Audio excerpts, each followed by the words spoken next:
उरई शहर का सबसे व्यस्त इलाका, रोडवेज बस स्टैंड। लेकिन यहाँ का हाल दिन ब दिन बिगड़ता जा रहा है। बस स्टैंड की व्यवस्था पूरी तरह चरमरा चुकी है। सुबह से लेकर देर शाम तक जाम ही जाम, अफरा-तफरी ही अफरा-तफरी। बस चालकों की मनमानी ने राहगीरों और स्थानीय व्यापारियों का जीना मुश्किल कर दिया है। नियम है कि बसें स्टैंड के अंदर लगेंगी, लेकिन होता इसका उल्टा है।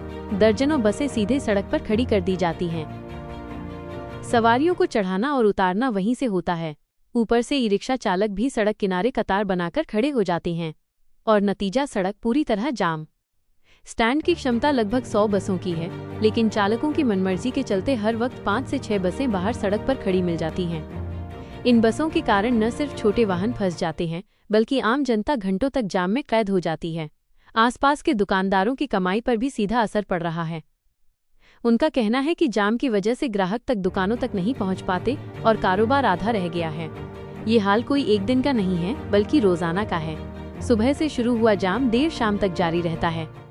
इतना ही नहीं, अक्सर इन बस चालकों का विवाद कभी राहगीरों से होता है तो कभी ट्रैफिक पुलिस से।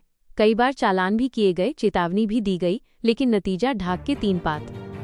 सूत्रों के मुताबिक उरई बस स्टैंड पर सबसे ज्यादा मनमानी झांसी डिपो की बसों की है। उरई डिपो की बसें स्टैंड के अंदर खड़ी होती हैं, लेकिन झांसी डिपो के चालक बार बार सड़क पर बसें लगाते हैं। अब बात अधिकारियों की करें तो वे खुद आमने सामने खड़े नजर आ रहे हैं। उरई एआरएम कमल आर्या का कहना है, उरई डिपो की बसें अब स्टैंड के अंदर ही खड़ी होती हैं, लेकिन झांसी डिपो की बसें सड़क पर लग रही हैं। इसके लिए कई बार झांसी डिपो को पत्र भेजे गए और चालान भी किए गए, लेकिन वे सुधर नहीं रहे।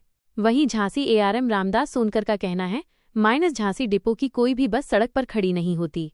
अगर उरई में व्यवस्था बिगड़ रही है तो उसे ठीक करना उरई डिपो की जिम्मेदारी है। झांसी डिपो वहां जाकर व्यवस्था नहीं देख सकता। यानी कि साफ है, आम जनता घंटों जाम में फंसी रहती है, दुकानदारों का कारोबार चौपट हो रहा है, लेकिन अधिकारी जिम्मेदारी लेने के बजाय एक दूसरे पर ठीकरा फोड़ रहे हैं। स्थानीय लोग अब सवाल पूछ रहे हैं, आखिर कब सुधरेगी बस स्टैंड की व्यवस्था? क्या रोज रोज का ये जाम खत्म होगा या फिर ये समस्या यूं ही बनी रहेगी?